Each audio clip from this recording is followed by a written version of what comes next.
Trump administration officials say Vice President Mike Pence will be at the White House today, despite an earlier report he would be working from home and self-isolating after an aide tested positive for the coronavirus last week.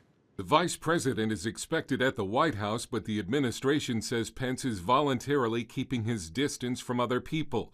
He's repeatedly tested negative for COVID-19 since his exposure.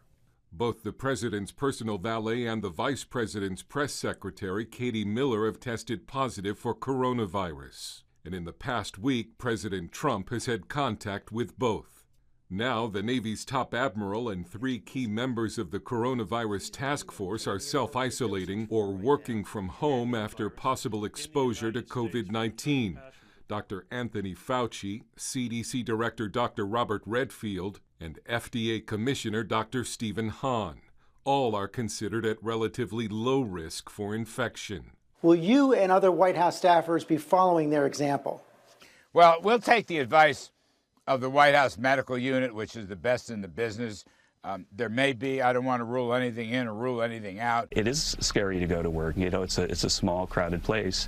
It's a little bit risky, but you have to do it because you have to serve your country. Among new White House guidelines, testing anyone who sees the president. The White House is also asking more staff members to work from home and beginning more rigorous screening of anyone who enters the White House grounds.